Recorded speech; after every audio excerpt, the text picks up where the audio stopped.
It was one of those nights where everything just felt off. My best friend and I were walking home after catching up with an old friend we hadn't seen in ages. The route home took us straight through a large park with a dense, overgrown forest hugging the right side of the road. The road was already long and deserted, but that night, it felt endless. A pitch-black void, as if the darkness itself was swallowing us. We were about halfway through the park when we suddenly stopped dead. From somewhere within the trees right beside us, a gut-wrenching, throat-shredding scream erupted. It was a woman's voice, desperate and broken. "Help me! For God's sake, somebody please help me!" The sound was so close it made every hair on my body stand straight up. We stood there like statues under a street lamp, completely exposed. Anything or anyone in the woods could see us clearly. The woman kept repeating the exact same plea, but the more we listened, the more wrong it felt. The tone, the rhythm, the inflection. It was identical every single time, like a stuck record on repeat. Then, all at once, the screaming multiplied. It wasn't just one voice anymore, but dozens, overlapping in a horrifying chorus of pleas for mercy. Each one more frantic than the last. The whole thing felt utterly vile, utterly wrong. The walk home suddenly seemed a million miles away. We were both absolutely terrified. Honestly, we were about to piss ourselves. But something held us rooted to the spot. Maybe it was guilt, or maybe it was that deadly, stupid curiosity that makes people do dumb things in horror movies. As we were still trying to figure out what to do, it emerged from the edge of the forest. The thing looked almost human, but not quite. It was unnaturally tall and gaunt, its skin stretched thin over bone. A massive set of antlers jutted out from its head, yet it stood upright on two legs like a person. Worst of all, its body was twisted and mangled, as if it had just crawled out of a horrific car crash, though there wasn't a road anywhere near that patch of woods. It let out a wet, gurgling growl, the kind of sound you'd hear if someone's lungs were full of blood and water. I screamed, "Oh my God! Run!" We took off like our lives depended on it. And at that point, they probably did. I could hear heavy, crunching footsteps through the grass right behind us, and I prayed it wouldn't catch up. Neither of us dared to look back. Then, about 10 feet away, it screamed the exact same words I had just uttered. "Oh my God, run!" It was my voice, my exact panic, replicated perfectly. We finally risked a glance back. The creature had closed the distance, still lurching after us on its hind legs with a grotesque, almost human gait. But thankfully, it had turned its head, lumbering back into the shadows of the trees. We later told a few neighbors what happened. They just nodded like it was the most normal thing in the world, and said those things were called skinwalkers. They're known for repeating humans' last words, often desperate pleas, to lure more victims closer. We were incredibly lucky we weren't out there alone that night. To this day, neither of us has ever set foot in that park again, not even in broad daylight. Story number 2. It was one of those camping trips with my childhood best friend, an indigenous Australian guy I'd known since we were kids. It was pretty late that night when I crawled out of the tent to take a piss. We were in the middle of nowhere, deep inland, behind a range of rocky hills. The whole area was covered in tall, dry spear grass that towered over our heads, so thick you couldn't see more than a few meters in any direction. I'd just finished up and was zipping up my fly when I heard my friend call my name. Weirdly, the voice was coming from the complete opposite direction of our campsite. I froze, confused, because I'd just left him sleeping in the tent. I stood still for a moment listening, and then he called again, and this time there was no mistaking it. It was definitely his voice, I yelled back and started walking towards the sound. It went on like this for a while. Every time I got closer, the voice would shift direction, pulling me deeper into the darkness. At first, I didn't think much of it, just figured he was messing with me or something. Then, all of a sudden, someone grabbed me hard from behind. I nearly jumped out of my skin, my heart pounding. I spun around, and it was my friend, standing right in front of me. But his face looked dead serious and strangely sad. I was both confused and annoyed about being scared, so I snapped at him. "Are you crazy? You were calling me from the front. How the hell did you sneak up behind me?" He looked me straight in the eye and said quietly, "That wasn't me calling." We both froze. The silence that followed was so absolute it felt suffocating. At first, I thought he was still messing with me, but the genuine fear etched on his face sent a chill down my spine. I held my breath. Then, as if to confirm, the voice boomed again, loud and clear, coming from somewhere far out in the grass, while my friend stood right beside me. That was impossible. That's when the real panic hit. My eyes widened as I looked at him in utter horror. He leaned in and whispered, "Evil spirit. We have to get back to camp right now." As I said, I was completely disoriented at that point. If I had known which way the tent was, I probably would have jumped on his back and made him carry me out of there. Back at camp later that night, safe and sound, he told me the whole story, said this stuff had been happening for thousands of years. People get lured away from safety by voices that sound exactly like people they know and trust. A few lucky ones make it back to tell the tale, but many others, especially younger people, never come home. Looking back, if my friend hadn't heard something that night and tracked the sounds to find me, I probably wouldn't be here. Story number 3. My roommate, let's call him Jim, went to high school in a tiny little town in eastern Wyoming. I don't remember the name of the place anymore, but it was one of those forgotten little dots on the map that started dying the moment the railroad stopped rolling through. The whole town had this perpetual, uneasy atmosphere. Like everyone was just waiting for something bad to happen. A lot of parents flat out refused to let their kids out after dark, because there wasn't a mall, or a movie theater, or even a McDonald's for miles. The only entertainment for teenagers was getting together and drinking until they couldn't see straight. That was precisely the plan the night this story took place. One of Jim's classmates was throwing a party at his parents' house, down a dirt road about 20 miles outside of town.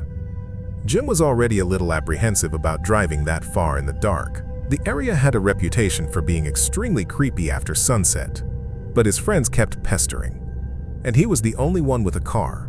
So, after enough nagging, he crammed 5 friends into his old Buick, and they left town. About half an hour later, they realized they were completely lost. There wasn't a house or another vehicle for miles.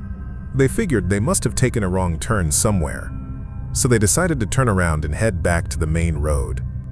After driving back a few miles, Jim suddenly spotted something large and dark lying in the middle of the road up ahead. His friend in the passenger seat saw it at the same time and exclaimed, "What the hell is that?" At first, they couldn't make out what they were looking at. As the Buick got closer, the thing started to look like a giant, matted ball of fur. Jim figured it was some animal that had been hit by a car, but it was big enough that he didn't want to risk damaging the undercarriage, so he slowed down and stopped about 20 feet away. Under the bright headlights, the shape was unmistakable, but none of them could identify what kind of animal it was. It wasn't moving, so they started debating who would be the one to get out and pull the dead animal off the road. That's when it started to stir. The car went dead silent. They all just stared as the thing shifted, then suddenly pushed itself upright. Jim always starts this part of the story the same way. I know this sounds absolutely insane, because even he now doesn't know how to describe what he saw without sounding crazy. Whatever it was, when it stood up, it had to be over 6.5 feet tall. Its body was thick and powerful. built like a grown man's.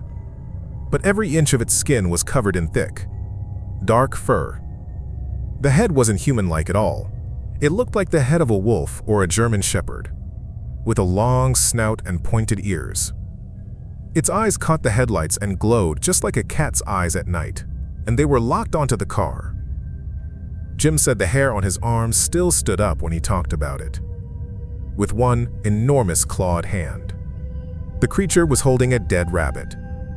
Before anyone could process what they were seeing, it casually tossed the rabbit aside and began to slowly walk towards the Buick. That was it. Jim slammed the gear shift into reverse, cranked the wheel hard, spun the car around in a cloud of dust, and floored it. They took off like the devil himself was on their heels. Needless to say, not a single one of them made it to the party that night. Story number 4. This happened a few years back, when I was still living with my folks. It was the middle of the night, like 2 a.m. I'd snuck out to smoke a cigarette because my mom absolutely despised the smell, and I didn't want to get caught. I went around the back of the house, right up to the edge of the woods, where I figured nobody would see me. I was standing there, lost in the smoke, when I suddenly saw a figure at the tree line. I looked closer and realized it was Sean, our neighbor. I thought, what the hell is he doing out here at this hour? He was just standing there, staring at me. I gave a little wave, but he didn't budge. He was just standing there, completely still, like a statue. Suddenly, the air got really thick and heavy, almost hard to breathe. And this overpowering metallic smell hit my nostrils, like the taste of old pennies. The whole situation felt super weird, but I told myself I was just being paranoid and took another drag. Just then, the smoke blew straight into my eyes. Anyone who's had that happen knows how much it stings. You can't help but squeeze your eyes shut and rub them like crazy. It only lasted a few seconds. When I opened my eyes again, my heart nearly jumped out of my chest. Sean was suddenly a lot closer, like he'd covered the entire distance from the woods to the backyard. In that brief moment, my eyes were closed. Then he stopped and stood completely still again. What the hell is he doing in the woods? What is this? I tried to calm myself down. He raised his hand and gave me a wave. But it was so wrong. Jerky and mechanical. Like, he didn't really know how a human arm was supposed to move. I didn't dare take my eyes off him for even a second. I started backing away towards the house, my eyes still locked on him. As soon as I got inside, I slammed the door shut and locked it, then ran around checking all the doors and windows. Once that was done, I went down to the basement to check the basement door. He was already there, standing right outside the basement window, looking straight at me. He did that jerky wave again. Up close, I could finally see how wrong everything was. It was Sean's face, Sean's body. But it wasn't really him. It was like someone had tried to copy and paste him into reality and done a really bad job. The way his jaw hung open, vacant, triggered the strongest, uncanny valley feeling I've ever experienced. It crawled on my skin. I let out a scream that could have woken the dead and bolted upstairs. I ran straight into my stepdad, who looked startled and asked what was wrong. I stammered out that there was someone outside. He grabbed his gun and went to check, but there was no one there. The next day, I asked Sean about it. He had absolutely no idea what I was talking about. At the time, I'd never even heard of the word Skinwalker. But after looking them up online later, I'm like 100% sure. That's exactly what I saw that night. Story number 5. I grew up in a small town on the Gulf of Mexico. Our neighborhood backed up to a large field, and beyond that field was the Gulf. The house I grew up in had my bedroom and my parents' bedroom on opposite sides of the living room, with the room that had the front door in between. Most nights, I stayed up later than my parents, and they didn't really mind as long as I wasn't being disruptive, just tinkling around with video games. Anyway, on this particular night, I had fallen asleep mid-battle playing Super Mario RPG on my SNES. I jolted awake to my dad calling me out into the living room. I climbed out of bed and shuffled out of my room into a completely dark house. Not a single light was on. "Dad?" I called. I don't remember exactly what he said, but he called my name and told me to come to him. The living room was empty and as I said, pitch black. Except for a thin amber strip of streetlight coming through the blinds. "Dad?" I called again. He answered, but this time, his voice came from the other side of the front door. Looking back, it's obvious something was wrong. But when you're a kid and you hear your dad's voice in the middle of the night, your first instinct isn't to be suspicious. You just think he needs help with something. I slowly made my way towards the front door. Very slowly, partly confused, partly still groggy. As I got closer, Dad called me again, then one more time, a third time. Each call was friendly but had a slight edge of urgency to it. I was close enough to reach out and touch the doorknob. I stopped. Something was slightly off. Maybe I was sleepwalking. Maybe I was stuck in some weird half-dream state. I stood still for a few seconds and just reevaluated my surroundings. Let the reality sink in. That pause was enough for me to become fully awake and alert. I was wide awake, no question about it. "Dad! Dad!" And then the voice rang out again. This time, sharp and stern. The same tone he used when I was in trouble. "Get out here right now." I remember thinking, "Oh man, this is serious." And I reached out and grabbed the doorknob. "What are you doing?" It was my mom, standing right behind me. Her voice made me jump clear out of my skin. I almost yelped. However, it still wasn't the most jarring thing that had ever happened to me, though that record wouldn't stand for long. I told her what I thought was happening. "Dad's out there calling me. I think he needs help with something." She said it very simply. "There's no one out there. Your dad is asleep in bed." That statement is one of the most vivid memories I possess.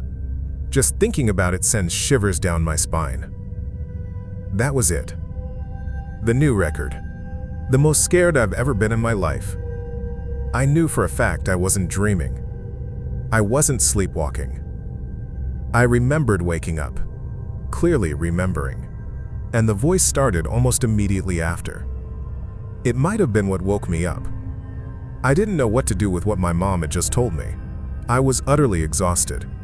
That hollow, boneless exhaustion you feel when something truly awful happens all at once.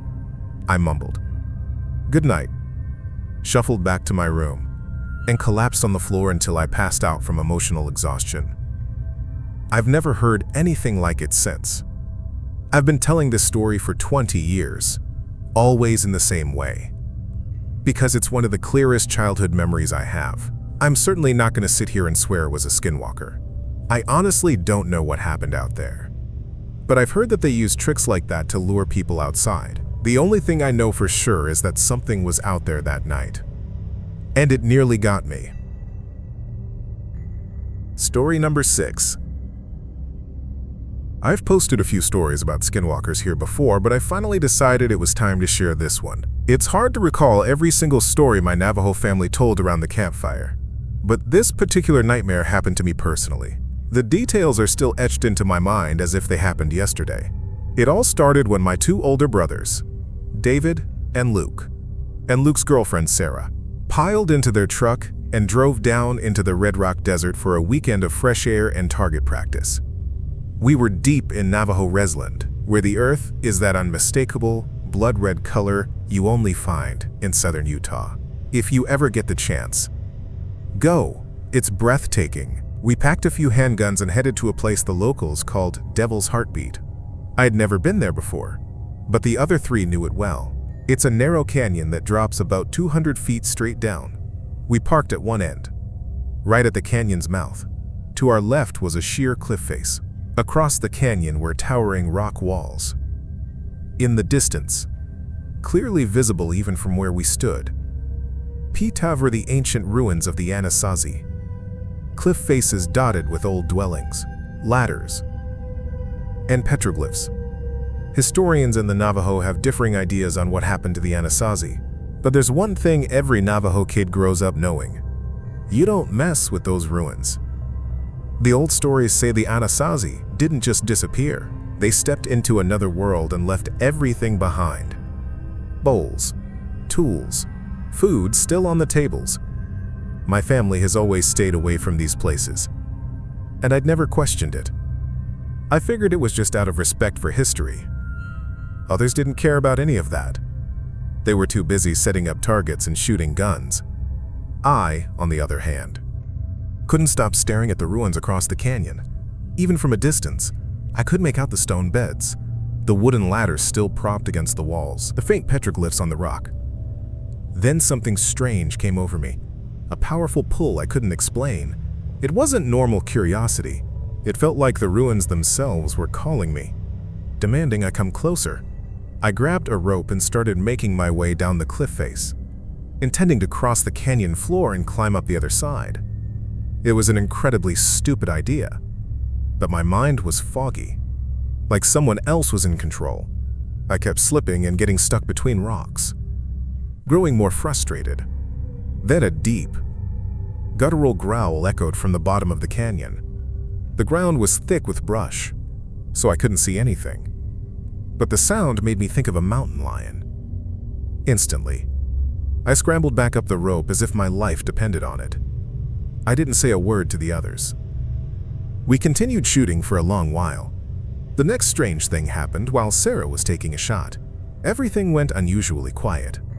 Then, from about 20 feet behind us came a low growl that turned into a raspy, choking laugh, like a mountain lion and a hyena had merged. We whipped around, but the canyon mouth was completely empty. Worse, David, Sarah, and I heard it at a distance, while Luke swore the sound came from right next to his ear. That night, we decided to camp right there to see if anything else happened. By this point, I was truly terrified.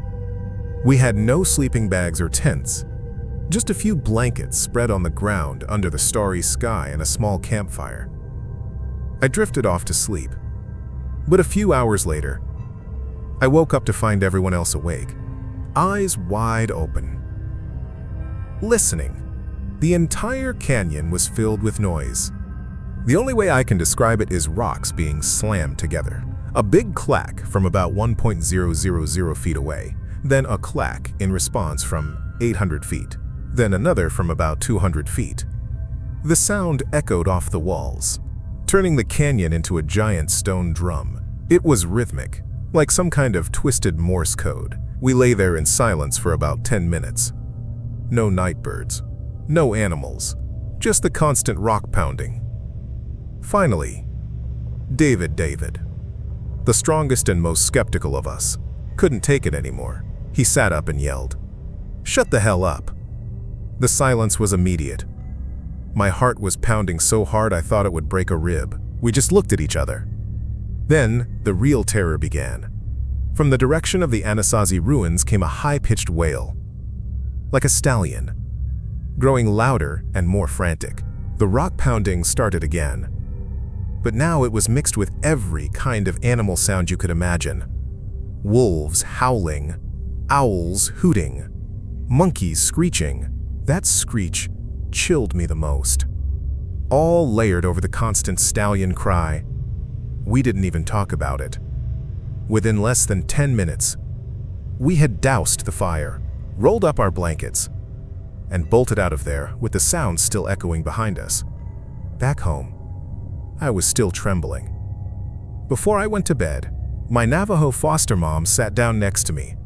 She could tell something was wrong, even though we hadn't said a word. I poured out the entire story about the canyon and the ruins. Her face turned serious. She told me something I'd never heard before. The spirits in those ruins trick people into climbing the cliffs. Once you get to the top, they push you off. That's why our family never went near them.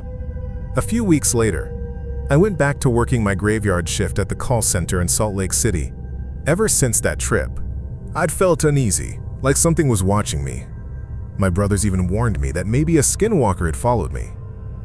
But I brushed it off. That night, I stepped outside with a few coworkers to get some fresh air, even though I don't smoke. I stood back near the glass doors because I had this feeling of a heavy, dark cloud enveloping me. I told myself I was being ridiculous and forced myself to walk all the way across the parking lot to prove I wasn't scared. That's when I saw it. About 100 feet away, something was loping across the road.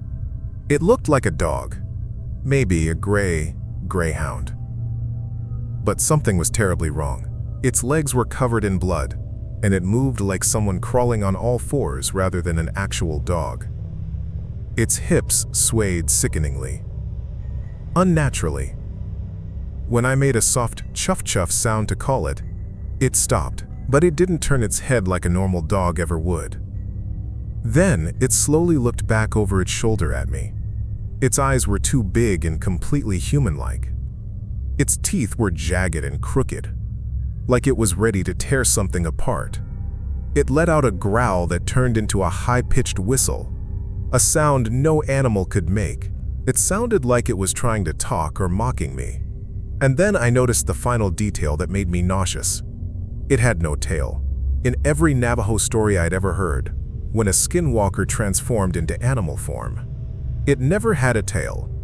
All my rational, hard-headed thinking went out the window. I turned and sprinted back into the building, slamming the glass doors behind me. When I looked back out, it was gone. I told my brothers what happened. They didn't doubt me for a second. They performed cleansing rituals for me, for my apartment, and for their own homes. I've never seen that bloody, tailless dog again. And to this day, I've never gone near another ancient cliff dwelling. Story number 7.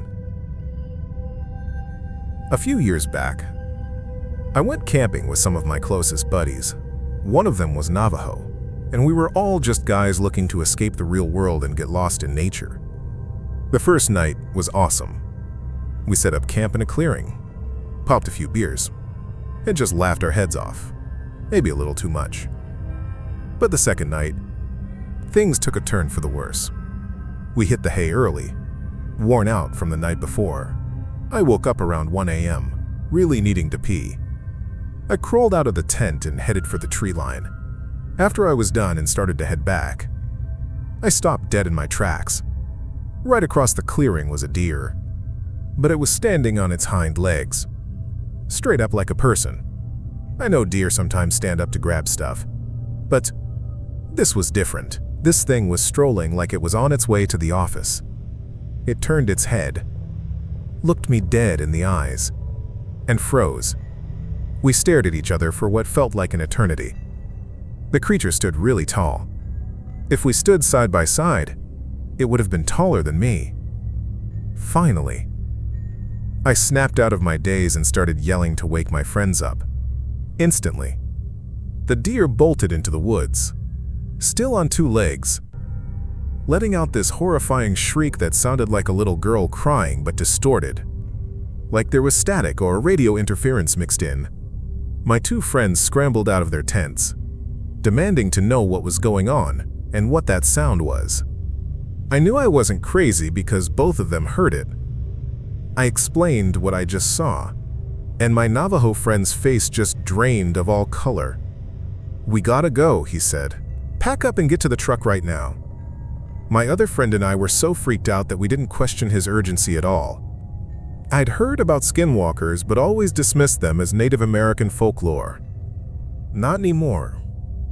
As we were frantically shoving our stuff into bags, he told us more about skinwalkers, that once you've seen them, you don't want to linger. They'll come looking for you, and they rarely come alone. We finally made it to the truck, but the relief vanished when we saw a dog standing right next to it. It was weird. What was a dog doing out there alone in the middle of nowhere? After what just happened, we were on edge, but tried to play it cool and approach slowly. It had its back to us, so it didn't see us at first, but as soon as it heard us, its body stiffened like a board. It didn't turn its head, like a normal dog. Instead, It slowly rotated its head towards us before finally turning its whole body. There was something incredibly unsettling about its face. In a weird way. It had these huge eyes, way too big for its head. You know how dog eyes are usually just dark? Soulful orbs. These were human eyes. You could clearly see the whites. The irises were colored. And everything. And they were wide open in a look of wary, terrified alertness. Its face was locked in this grotesque snarl. I don't know if it recognized we weren't a threat, but it just backed away, turned, and loped off into the darkness. That was it. We threw everything in the truck, jumped in, and took off. As we were driving, my Navajo friend asked, "Did you guys notice it didn't have a tail?" We asked what he meant, and apparently, that's a telltale sign of a skinwalker. We ended up driving to his parents' place, and his dad did some kind of ceremony for us. He didn't doubt our story for a second, and we stayed the night. The next morning, his parents wouldn't let us leave without giving us these little charm-like amulets. They said it would keep those things away. It seems to have worked so far, though I still can't help but peek out my bedroom window every night before I go to sleep, just in case they somehow tracked us. Story number 9. This happened in Maine 2 years before I turned 18. Every summer, my family goes up to our camp in Denham, which is about a 3-hour drive from our house. The camp is about half an hour's drive from the nearest town. I'd been going there my whole life because it's been in the family, and nothing like this had ever happened before. That night, I was watching TV while my parents and my 2 older brothers had already gone to bed. I heard some noise coming from the kitchen and realized the dogs needed to be let out to do their business. So, I grabbed my brother's 2 pit bulls and my little miniature pinscher, Alfie, and headed outside. After turning on the porch light, I went out to the front yard and unclipped their leashes so they could run free. The woods in Maine at night are pretty spooky, dark. The porch light only illuminated the immediate deck area and nothing more, so I was trying my best to keep an eye on them. I got a little distracted seeing a wild bird over by the lake. When I looked back, I noticed both pit bulls were staring intently into something in the woods. I couldn't see anything, but I assumed they were just looking at a squirrel or a raccoon. Just then, I realized I wasn't seeing little Alfie. He's a very small dog with a jet black coat. I called his name a couple of times and heard a faint whimper coming from the direction of the bushes where the pit bulls were staring. I took a few steps in that direction, calling his name again, worried he might have gotten his paw stuck between rocks or fallen into a burrow. All of a sudden, I felt something move behind me. I turned around and looked down. It was Alfie. He'd been standing right next to me the whole time, and I hadn't even realized it. Immediately, a thought flashed through my mind. If Alfie was here, then what the hell was in the woods? I took another step forward, and both pit bulls started growling. They slowly stepped up and stood on either side of me. Their eyes locked onto the inky blackness of the woods. I quickly scooped Alfie up and started backing away slowly. I wasn't sure what was out there, but Maine has a lot of wildlife, and I figured the pit bulls were a lot more sensitive to it than I was. The second I turned my back, I heard the most chilling sound I've ever heard in my life coming from the woods. Something was calling Alfie's name. It sounded like it was trying to mimic my voice, but the sound was completely wrong. It was horribly distorted and evolved into this pitiful wailing. I was absolutely terrified. I grabbed the dogs and ran into the house. My camp is basically a cabin overlooking the lake, and the nearest neighbor is at least half a mile away in the opposite direction of where this thing appeared. I don't know what was in the woods that night, although I've heard stories about skinwalkers using similar tricks to lure people into the darkness. Story number 10. This happened about 3 years ago, back when I was working the graveyard shift at a logistics warehouse in rural Ohio. I won't name the exact town.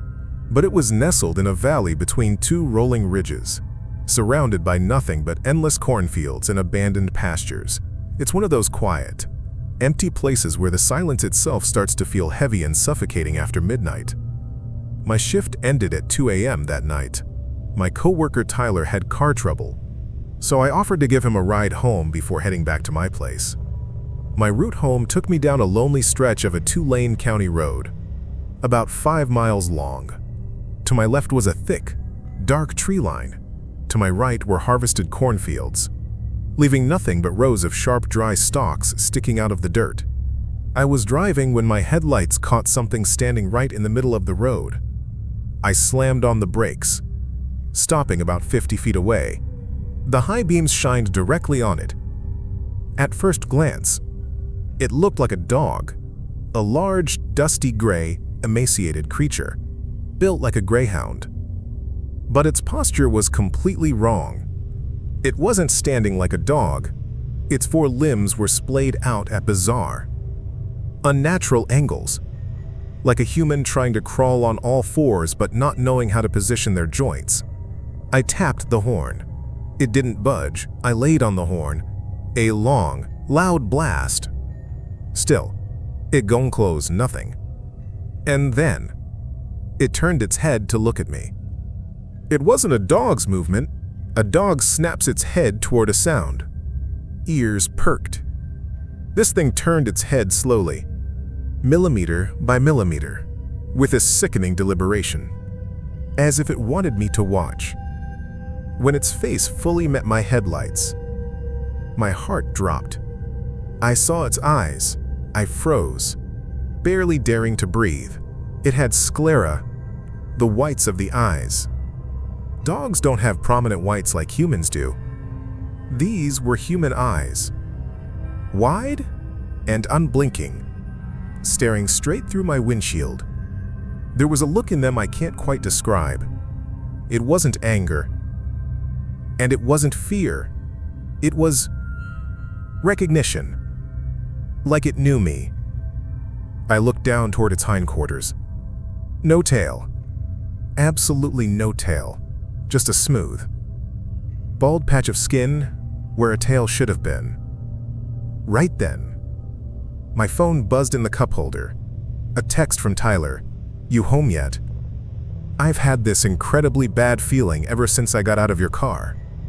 I didn't have time to reply because the thing started moving toward me. It didn't run. It walked. Slow, deliberate steps. As it got closer, the wrongness of its movement became agonizingly clear. Its elbows bent backward. Its shoulders lurched up and down unevenly. Its entire body swayed in a rhythm that my brain desperately tried to reject. My hand shook violently as I grabbed the gear shift. When it was about 15 feet from my bumper, it stopped. And then, ideally, it sat down. But it didn't sit like a dog. It squatted like a human, its knees thrust up high on either side of its chest. Then, ideally, it opened its mouth. The first sound was a wet, choked whimper, like an injured dog. But it quickly morphed. It began to speak. It wasn't forming actual sentences, but rather trying to piece syllables together. A wet, raspy, scraping sound, like an elderly person trying to mimic a child's voice. But through that distorted, sickening garble of noise, I heard it clearly. It said my name. "Ja, son." I floored the gas. The car lunged forward. The creature didn't scramble away like an animal. Instead, it leaped straight up into the air and threw its body to the shoulder of the road. In the split second, my headlights swept over it as I sped past. I saw it standing fully upright on its hind legs. It was tall, much taller than a normal man. Its head bowed, watching my car tear away into the dark. I didn't look in my rearview mirror. I just drove, pedaled to the metal, and didn't stop until I was locked inside my house. Later that night, I called Tyler and told him everything. He was dead silent for a long moment. Then, he told me about his grandmother. She had grown up in the deep valleys of the Appalachian Mountains. and she used to warn him about the things that lived in the old woods. She told him that if he ever saw an animal standing in the road at night, staring directly into his eyes, he must never get out of the car, never roll down the window, and above all, never let it hear his name. I still don't know how it knew mine. Maybe Tyler had said it out loud when I dropped him off. Or maybe it just knew. It's been 3 years. I still wake up sometimes around 3 a.m. for no reason, every time I do. I get this chilling sensation that someone is standing right outside my window, even though my bedroom is on the 3rd floor. I have never once dared to pull back the blinds to look.